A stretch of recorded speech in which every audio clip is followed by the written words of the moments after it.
Namaste, Jai Hind, Jai Bharat, and welcome to yet another very special edition of The Right Perspective. And this time around, we will focus on the Kumbh.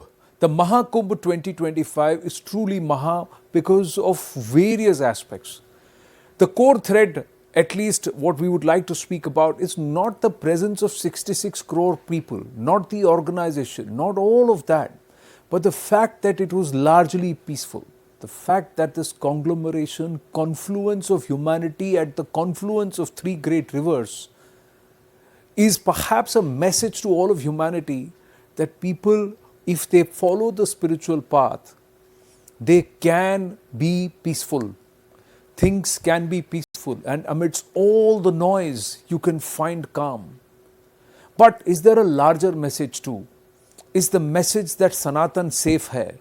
Or is it the message that perhaps this is the infraction point? This is the time, as Prime Minister Narendra Modi said, that the tide is changing in a direction where Bharat's spiritual consciousness and collective consciousness will help it rise and become a Viksit Bharat.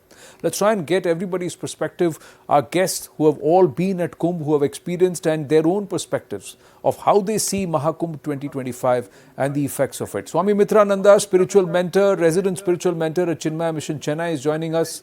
Namaste. Shefali Vaidya, person who needs no introduction, and an author and a huge active champion of Bharatiyata, and of course the work that she's done with trying to bring forth the story of our looms and our heritage there is phenomenal. And Pandit Satish Sharma, he's a British citizen who's perhaps left his soul and heart in Bharat. So that's how it is. And we should have Jai Madan, famed astrologer, also joining us. There she is. Namaste to everybody. Thank you very much for your time. Swami Mitrananda ji, I'm going to start with you. How has Kumbh changed Bharat? Or how has Bharat changed because of Kumbh? Kumbh, Maha Kumbh 2025. My salutations to Anand and to the fellow panelists and to all the viewers. Pranam, good afternoon. Kumbh is our ancient traditional festival, celebration. It goes from time immemorial. And when you call it Maha Kumbh, 12 Purna Kumbhs come together. And after that, the Maha Kumbh comes. This Maha Kumbh, which we live to see, is, I have attended earlier some 7, 8 Kumbhs, must be 8 Kumbhs I must have attended. At least 6 of them would be in Prayag itself. That did not have this impact like what it had this time. Like it went out without invite, people thronged and came. 66 crore people turned up on their own. What must be the attraction of Sanatan Dharma? And what must be the attraction of this Kumbh? Because the present generation did not live 144 years ago.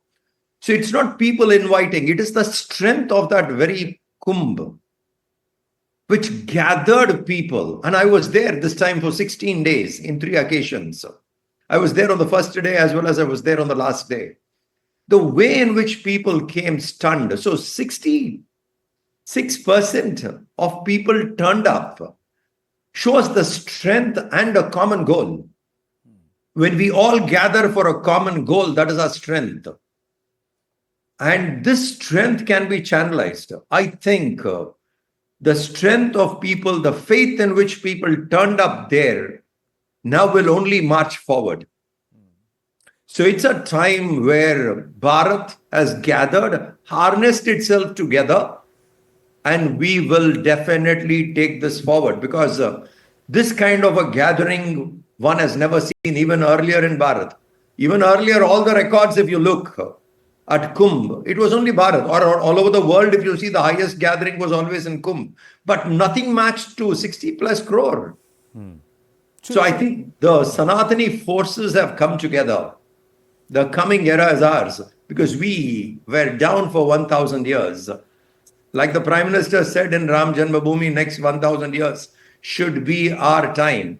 I think this Kumbh is giving us that sign that we would once again guide the world how we guided earlier. Did This they come, looks like you know, establishing that part of it. but Swamiji, I'm just going to take the conversation forward and ask Shefali ji this. Did they come because of FOMO? Did they come because that, the fear of missing out? Everybody's going, I got to go. Or did they come saying, oh, it's happening once in 144 years, so I've got to be there? Did they come because they were in the quest that I have to do it for myself?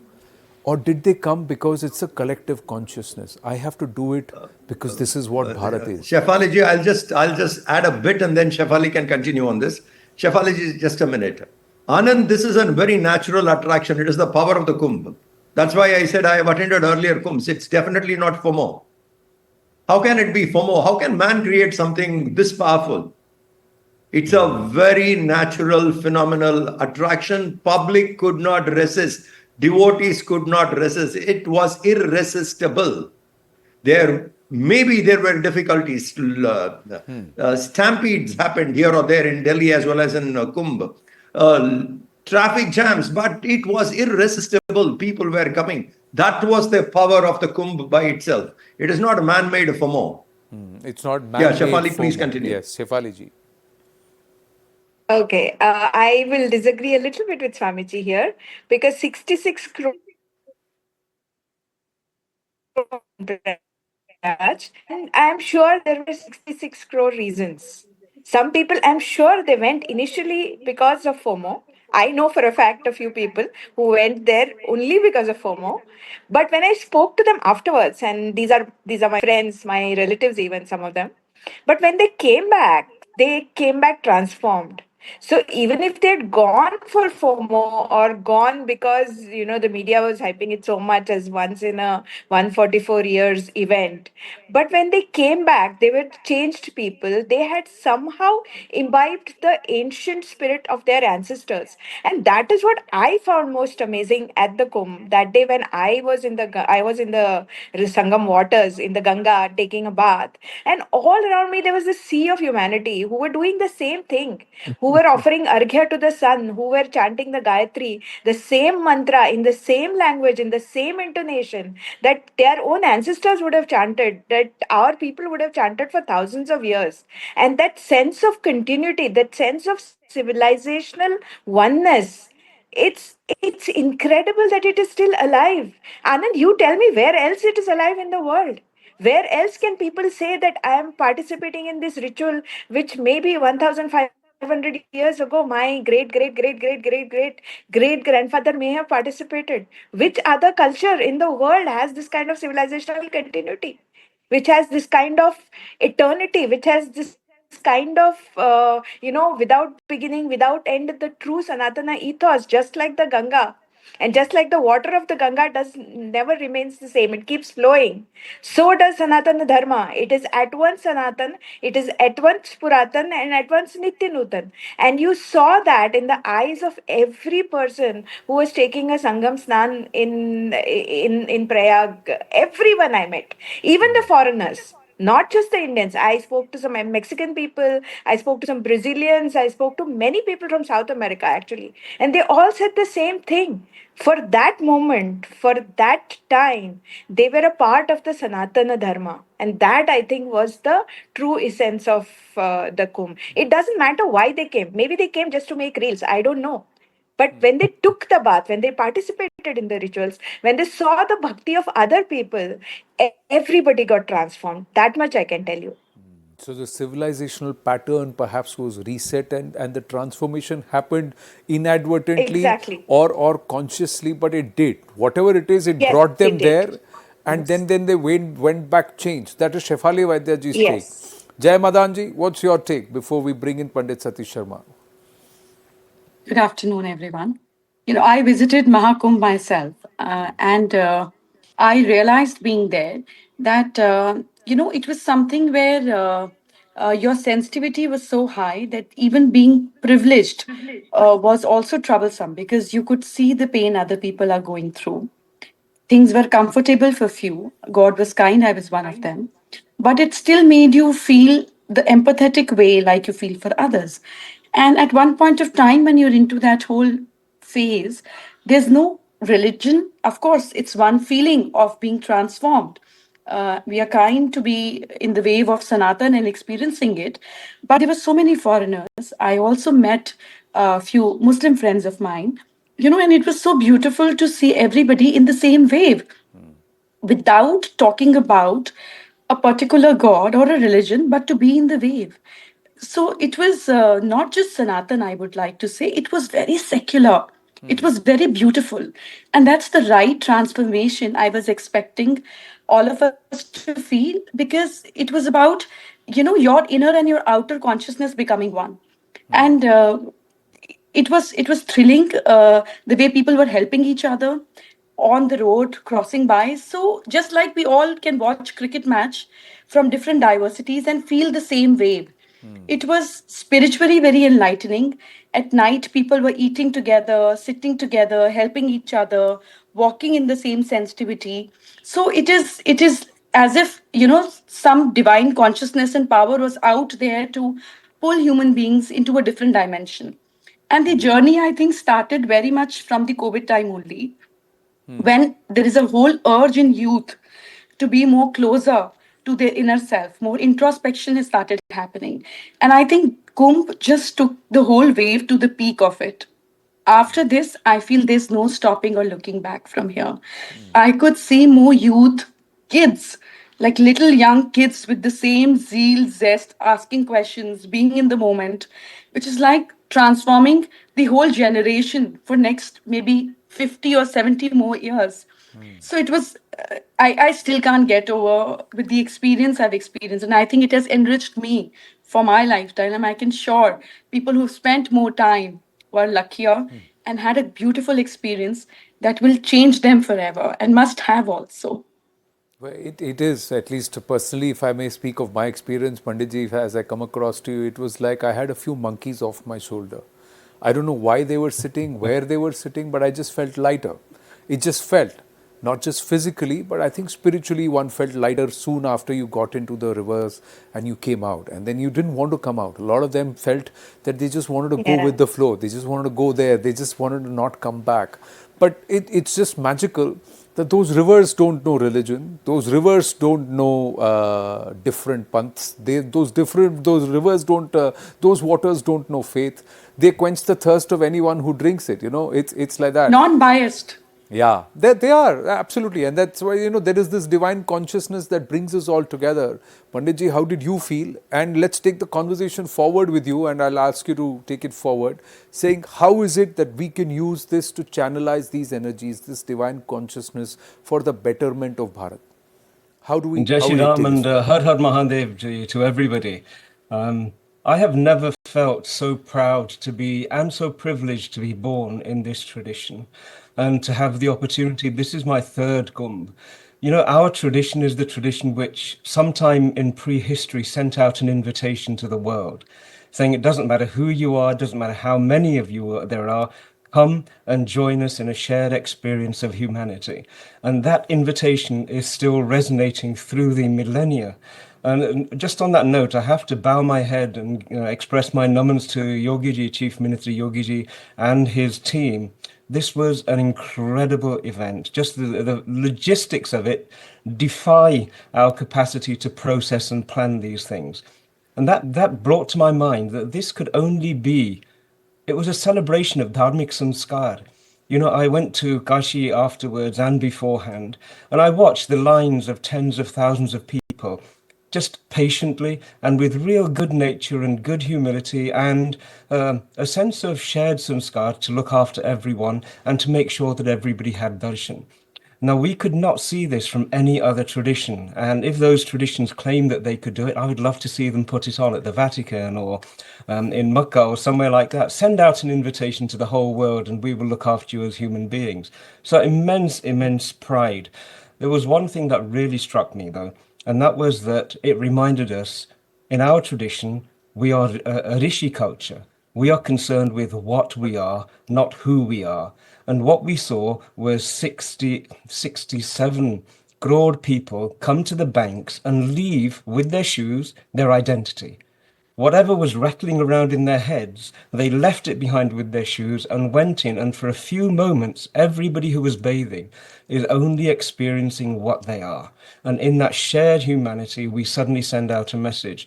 Just imagine the silence in people's minds as they just bowed themselves, forgot all their problems, and said, माँ गंगे हम आ गए हैं आपने बुलाया है हम पहुंच गए we are now yours to do with what you wish to do and thank you for the blessings. It was such an incredibly powerful moment. I had the good fortune to be able to take all of my family there, and my sons were there, and although some would say that they look like foreigners, they were completely Sanatani in the whole journey, in the whole yatra. And so I have to celebrate and send out a warm note of appreciation to all of the Sanatanis for preserving the sanskara which made something like this possible. In fact, Sanatan is eternal, isn't it? Our consciousness is It eternal. is. That we are all, there is a kshetra and the kshetragna. So that concept at least comes to mind, even if you don't know the concept, Swamiji. But how do we take this forward? Shivoham, shivoham. How do we take this forward, Swamiji? How do we take this? Because the Prime Minister, I'm going to go back to the Prime Minister's blog. He said that we can all be united. This is a symbol of our unity. Now, how do I take this forward, and how do we as a nation take this forward into 2047, into the dream of a Viksit Bharat, into a dream where we are the healers of humanity as a nation, our spirituality, our spiritual quotient, SQ, if we may call it. I'm going to write that down. Wonderful. Swami Mitranandaji, question is to you. See, things happen twice, once in the mind and once outside. We were quite disconnected. Now we have connected. There is a tremendous unity, tremendous harnessing of Hindu power. Now that we have come together, the very fact that we have come together, that strength will lead us in participation of every development. Because what brought us together is the power of the very Kumbh, the power of that river, the power of the ancient Sanatan tradition. This brought us together. Imagine somewhere on the way it was gone and Adi Shankara realigned it back. So it's a work of great masters who have rearranged things, and that power has come together, which was never before. Imagine 66 crore, 67, 66 crore, almost 60% of the Hindu population in Bharat have gathered together.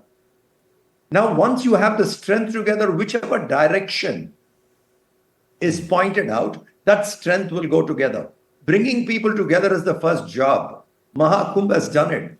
Ayodhya Ram Mandir did it. And then now Maha Kumbh has done it. Now that we are together.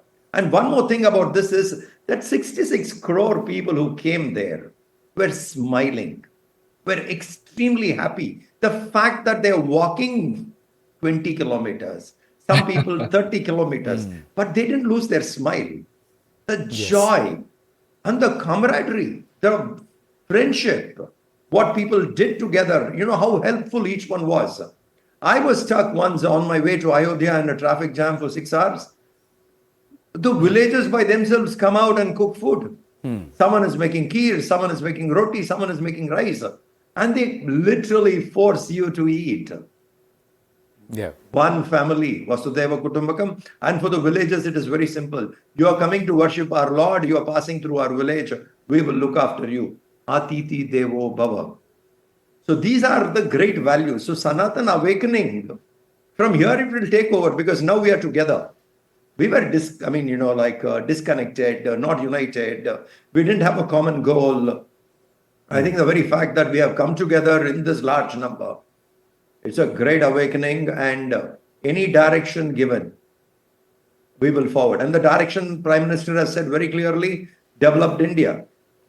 I think we will move towards that and share this knowledge of universal brotherhood, friendliness, taking everybody along, worshipping the Creator and the created together.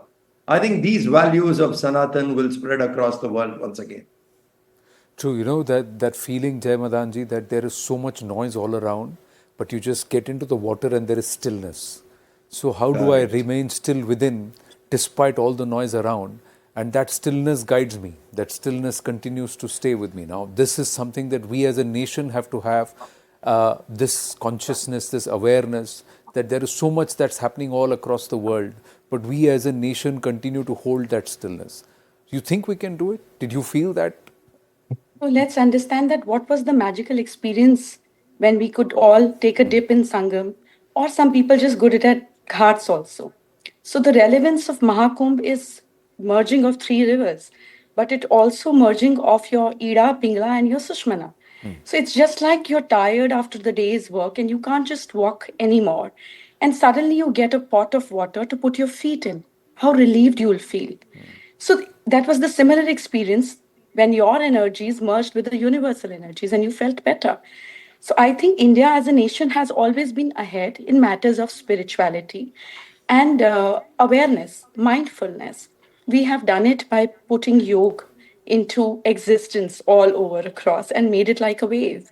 It's a fad for youth. It's enriching for middle aged people, and it's relieving for old age people. Now, this is the time for us as people of different fields should come together, bring awareness, mindfulness, meditation as a gift that our country has to bring it out. This will change the mindset of our generation, our people, because we all want to have answers outside while there are none. The answer is where exactly the problem is.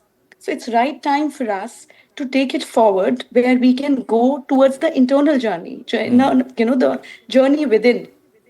And this will help us, our children, to become better citizens, global citizens, and take the culture, the system, the pratha that we had forward. So there has to be certain things, just like Mahakumbh. It was promoting Sanatan, but it wasn't stopping the other Yeah. religions to join it. True. So many beautiful Christians and people across the globe joined. Similarly, we need to be more open, like we always have, towards globally making people rejoice the feeling that we do. So there has to be a lot of spiritual, mental, emotional awareness programs that we as country and different leaders should bring it up together and let it be like one wave, one movement, one name given to it, so that people can feel this feeling again and again, and it should be applicable for everybody. Like in Kumbh, starting from an infant to a 90-year-old man also. I saw people walking in their late 90s, holding stick and stopping, pausing and walking. I mean, I can't tell you what I felt. I felt ashamed sitting in a car and being in a car. I said, I have to get down and walk. So it makes you more empathetic, and it is very important for all of us to be, in that Yes. feeling of not being at one place, but emotionally also being at one place. Well, it was so much fun to walk. I got out of the car and I walked myself. Shefali ji knows that. And it was so much Yeah. more fun because you met so many more people, you connected with so Correct. many more people.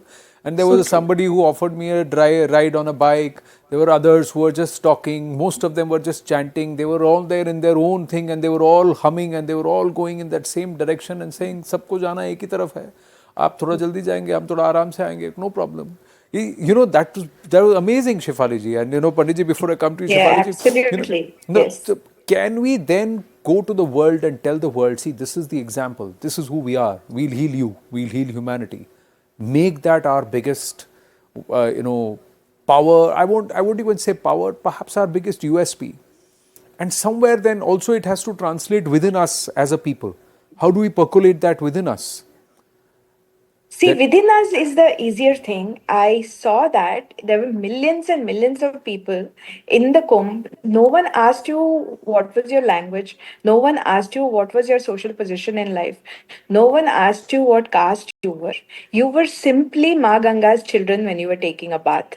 There was this basic underlying unity of diversity, not unity in diversity. I do not like the phrase unity in diversity. Bharat has always been a civilizational unity of diversity. You had the freedom to diverge, but we all knew that we had to converge in this one great eternal philosophy. Miss Madan said a very beautiful thing in her first thing. She said it was an experience of the external consciousness and internal yes. consciousness coming together. But then she called it secular. There's nothing secular about it. This fact of external consciousness coming together with internal consciousness is Sanatan philosophy. It is pure Advait Vedanta. One thing that really encouraged me is that finally our Sanatani Parivar in Bharat, more and more of them are realizing that a Samudra Manthan is underway. And that there are definitely people and groups who will feel threatened by this convergence of so many people in innocence and joy, because it undermines the teachings upon which their power structures are based and rely upon. And so the aspect of the manthan itself, I think, is one that gives me a great deal of encouragement.